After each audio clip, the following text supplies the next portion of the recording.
Saudara, sidang kasus pembunuhan berencana Yosua Huta Barat akan memasuki babak baru. Pekan depan, jaksa penuntut umum akan membacakan tuntutan kepada para terdakwa. Salah satunya adalah Ferdy Sambo. Saat diperiksa sebagai terdakwa, Ferdy Sambo tetap pada keterangannya bahwa dirinya tidak ikut menembak Yosua. Apakah Sambo akan dituntut hukuman maksimal? Kita akan bahas bersama pakar hukum pidana Universitas Jenderal Sudirman Hipnu Nugroho dan penasihat hukum keluarga Yosua Huta Barat Yonatan Baskoro. Selamat malam Pak Hipnu, selamat malam Pak Yonatan. Selamat malam Mbak Livi, Mas Yonatan. Selamat malam Mbak Livi, Prof. Hipnu. Saya ke Prof. Hipnu dulu. Prof, di kompas.com saya lihat kutipan pernyataan Prof yang menyatakan bahwa Prof yakin hakim akan menjatuhkan hukuman maksimal. Itu juga seiring dengan tuntutan jaksa nantinya. Kenapa begitu, Prof? Ya, gini Mbak Livi. Karena dari bukti-bukti yang sudah disampaikan dalam persidangan, itu sudah konsep perencanaan itu masuk. Apa konsep perencanaannya? Adalah ada waktu. Waktu untuk berpikir. Nah, itu. Dan waktu itu relatif. Satu. Kedua, adalah tentang keadaan tenang. Tenang itu juga relatif. Kita tenang jangan diartikan suatu tenang tidak terjadi apa-apa. Tenang dalam arti ada suatu sifat yang dongkol untuk melakukan suatu tindakan. Itu masuk. Dan kalau kita lihat formulasi unsur berencana, yang paling dominan adalah keadaan relatif untuk berpikir. Itu kalau kita lihat timbang dalam suatu penilaian angka. Yang paling berat adalah relatif untuk berpikir. Satu. Kemudian terkait pembunuhannya, Mbak Livi, di dalam hukum pidana apa yang disampaikan oleh terdakwa itu sah-sah saja mau mengingkari. Karena dalam prinsip hukum pidana adalah asas non-incrimination, bahwa seseorang terdakwa tidak dibebani pembuktian. Kalau toh pun dia mengingkari, itu suatu yang biasa. Oleh karena itu suatu yang bentuk tanggung jawab dia bahwa dia memang tidak melakukan suatu tindakan pidana. Yang ketiga, bukti yang konkret, Mbak. Bukti yang konkret itu adalah dari balistik forensik. Balistik forensik yang menentukan bahwa ada 7 peluru yang masuk dalam tubuh Yosua. Yosua mengaku 3 atau 4. Pertanyaannya, yang 2 siapa? Atau yang 3 siapa? Karena dari senjata yang ditemukan adalah DNA-nya mirip Yosua.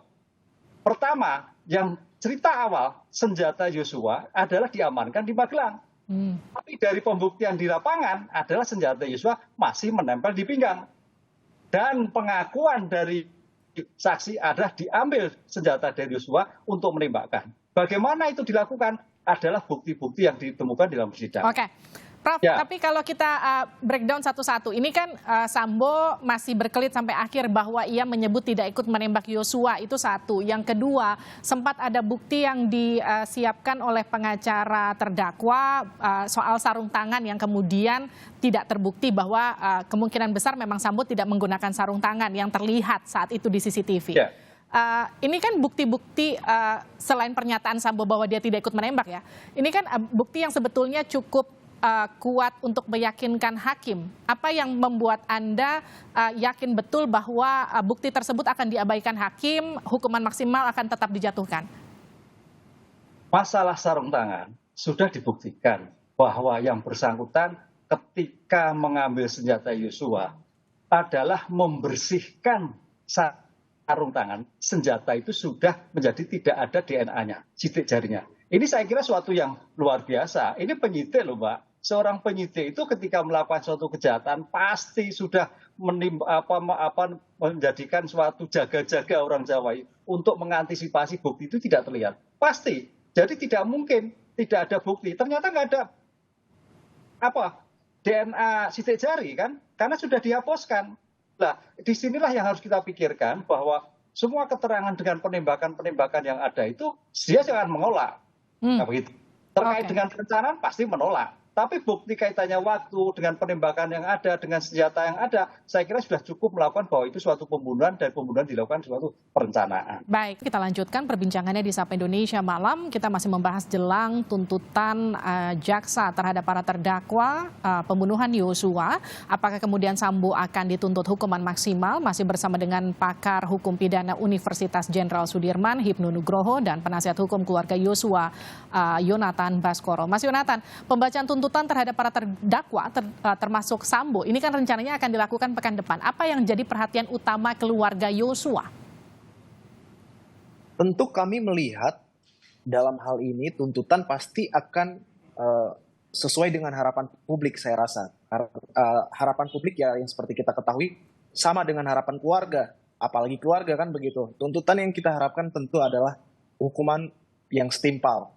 Ya kalau maksimal artinya memang terbukti begitu ya. Dan saya yakin juga untuk pembunuhan berencana ini sebetulnya sudah memenuhi unsur begitu. Tinggal bagaimana nanti majelis hakim. Tetapi apa yang mau saya sampaikan di sini adalah ketika kita melihat hukuman ataupun penuntutan dan nanti pada akhirnya vonis, kita akan melihat nanti berdasar pertimbangan-pertimbangan yang disajikan di dalam persidangan. Karena kalau kita melihat dasar peringan Verdi Sambo ini saya lihat tidak ada. Hanya mungkin ucapan penyesalannya saja di akhir. Tetapi kalau kita melihat dasar pemberat, yakni Sambo ini adalah seorang jenderal, kadif propam, kemudian yang seharusnya bisa menggunakan kewenangannya untuk menangkap almarhum jika memang betul almarhum melakukan kesalahan, tetapi ini kan dibunuh begitu. Kemudian juga dalam hal ini menghancurkan citra Polri begitu. Ditambah lagi melibatkan banyak orang, banyak kepolisian yang harus kehilangan pekerjaannya dan terlibat sampai di demosi. Saya rasa itu akan memberatkan Verdi Sambo sehingga hukuman nanti atau vonis nanti bahkan tuntutan itu akan maksimal menurut saya, terutama untuk FS sebagai aktor intelektual di dalam kasus ini. Iya, lagi-lagi soal meskipun Sambo tetap bersikeras dia tidak ikut menembak, meskipun Putri juga berulang kali menyatakan ia adalah korban dari perilaku Yosua, Anda tetap yakin bahwa hukumannya akan tetap hukuman maksimal? Ya kalau kita lihat tadi sudah disampaikan oleh Prof. Hipnu bahwasannya terdakwa ini kan punya hak ingkar, jadi dia bisa berbicara apa saja. Tetapi berdasarkan keterangan saksi yang lain, bukti-bukti yang lain yang telah disajikan di persidangan itu akan dicocokkan dan disesuaikan. Dan saya rasa justru apa yang disampaikan di dalam pembelaan ketika itu tidak terbukti dan dianggap oleh majelis hakim sebagai hambatan atau berbelit-belit di dalam persidangan, justru itu akan memberatkan, Mbak. Jadi itu yang sebetulnya kita harapkan. Sudahlah, jujur saja, buka apa adanya. Tetapi ternyata memang sampai akhir ini konsisten dengan statement-statementnya yang disampaikan dan itu banyak kejanggalan begitu. Saya rasa ini, saya percaya dan keluarga percaya hakim bisa melihat ini secara objektif dan itu mungkin saya yakini akan dianggap sebagai penghambat ataupun berbelit-belit di dalam jalannya persidangan. Oke, saya ke justru itu akan memberatkan sehingga untuk mendapatkan hukuman maksimal itu saya rasa kita sudah tahu dan publik pun bisa menilai dan ini juga menjadi kasus sorotan publik sehingga ini harus hati-hati sekali hakim dalam memutus perkara. Oke, Prof. Hipnu, kalau tadi soal Sambo, bagaimana dengan Putri Chandrawati? Ya, Putri kan sebagai bentuk turut serta pasal 55. Dalam turut serta ini memang kalau kemarin diskusinya adalah sebagai kehendak yang sama, saya melihatnya bukan suatu kehendak sama. Karena suatu kehendak sama itu kita tidak harus berpikir bahwa hal yang bersifat subjektif masing-masing peran serta, Mbak Livi, itu jangan diobjektifkan.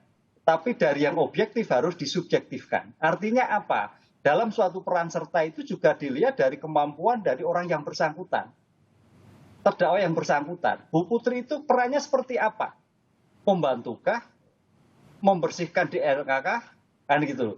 Ataukah malah mempersiapkan? Itu kita harus lihat. Kalau hanya sebagai membantu ya saya kira tidak masuk kualifikasi yang memberatkan. Seperti yang disampaikan Mas Jonathan, aktor intelektualnya adalah Pak Sambo. Sehingga peran Bu Putri membantu. Nah, membantu itu nanti tergantung pada pembuktian yang dilakukan dan saya kira kemarin sudah agak terbukti terkait dengan saksi yang mengatakan bahwa Bu Putri menganjurkan untuk pakai sarung tangan, bersihkan, dan itu sebagai bentuk pembantuan sebagai bentuk pengajuran, sebagai bentuk relasi kuasa dan relasi dalam suatu keluarga. Relasi keluarga itu adalah sebagai bapak kepada istri, pimpinan, relasi kuasa atas pimpinan sebagai kadif kepada anak buahnya. Ini masuk kualifikasi sana. Sehingga saya kira kok masing-masing peran itu bisa terbukti. Cuman memang kayaknya Bu Putri itu yang paling berat adalah sebagai penyebab informasi yang mungkin keliru. Atau informasi yang disampaikan oleh Sambo itu tidak tepat, tidak didukung dengan bukti yang ada. Ini yang menjadikan beban berat. Tapi kalau seandainya informasi itu dengan bukti yang berat, oh ada pelecehan buktinya sini, oh ada perkosaan visumnya ada, suratnya ada, lukanya ada, lebamnya ada, itu mas kualifikasi saya kira lebih ringan. Tapi kini kan tidak ada. Disinilah saya kira peran-peran yang disampaikan oleh baik R, baik K, baik P, baik Pak Eliezer itu sangat variatif sekali. Sangat ya. Artinya Anda yakin Putri juga akan dapat tuntutan hukuman yang maksimal? Oh enggak. Kalau Bu Putri enggak. Justru tidak? Tidak seperti Sambo? Tidak seperti Sambo, karena Sambo sebagai aktor intelektual. Oke, lalu bagaimana dengan Eliezer? Eliezer pasti. Eliezer adalah sebagai justice kolaborasi. Yang membuka, yang membantu kontribusi. Dan kontribusi ini bukan hanya di persidangan Mbak Ini, tapi ada di pengungkapan perkara, di praadjudikasi. Justru yang menarik kalau kita simak perkara ini adalah di praadjudikasi. Bagaimana suatu kasus yang tadinya mau ditutup, di backup, sampai dibuka seperti ini. Ini suatu luar biasa. Sehingga saya kira Eliezer tetap dipidana, tapi ringan. Karena perannya sebagai justice kolaborasi. Oke, ini akan jadi pertanyaan untuk Mas Yonatan. Bagaimana kemudian harapan keluarga terhadap hukuman untuk Eliezer? Kan sempat ada permintaan maaf, sudah dimaafkan juga oleh keluarga, oleh orang tuanya langsung. Di persidangan kita juga bisa menyaksikan bersama-sama. Bahkan sempat ada momen pertemuan antar keluarga orang tua Eliezer dengan orang tua Yosua. Kala itu seperti apa harapan keluarga Yosua untuk hukuman terhadap Eliezer? Karena bagaimanapun Eliezer adalah eksekutornya. Yang pertama, kami keluarga ya, memang diajarkan untuk saling memaafkan dan mengampuni siapapun yang berbuat salah kepada kami. Termasuk apa yang sudah disampaikan oleh Mbak Livi tadi, di dalam pertemuan keluarga beberapa waktu yang lalu, memang keluarga sudah memaafkan, walaupun cukup berat untuk menerima kondisi dan keadaan anak kesayangan almarhum Brigadir Yosua sudah tidak ada. Tetapi yang mau saya sampaikan di sini terkait bagaimana dengan hukuman yang akan dijatuhkan oleh kepada Richard, sepenuhnya kami serahkan kepada majelis hakim. Dan kami juga berharap apapun itu keputusan hakim, kami berharap yang seadil-adilnya. Dan kami dari keluarga akan menghormati setiap keputusan yang akan dikeluarkan oleh majelis hakim maupun tuntutan nanti yang akan dibacakan oleh jaksa penuntut umum. Sehingga yang penting adalah semua yang terbukti dan semua yang terlibat harus diadili dengan adil. Begitu sih Mbak. Oke, Mas Yonatan, ketika diperiksa sebagai saksi kan keluarga sempat hadir di persidangan. Apakah ketika tuntutan dan juga vonis nanti keluarga juga akan hadir? Sampai saat ini kita masih belum berbicara sampai ke arah sana. Tetapi yang jelas selama jalannya proses di dalam persidangan sampai akan dibacakan tuntutan minggu depan, itu kita selalu memantau dari kejauhan. Karena memang kan keluarga juga punya kesibukan masing-masing, kemudian terbatas juga dengan jarak yang cukup jauh dari Sungai Bahar harus ke Jakarta. Tetapi tidak menutup kemungkinan jika memang nanti keluarga menginginkan untuk hadir, kita akan berkomunikasi dengan keluarga bagaimana sebaiknya. Kalau memang harus datang, kami pasti hadir. Yang pasti keluarga berharap tuntutan dan juga putusan yang seadil-adilnya atas tewasnya almarhum Yosua, begitu kira-kira. Terima kasih pakar hukum pidana Universitas Jenderal Sudirman Hipnu Nugroho dan penasihat hukum keluarga Yosua Huta Barat Yonatan Baskoro telah meluangkan waktunya di Sapa Indonesia Malam.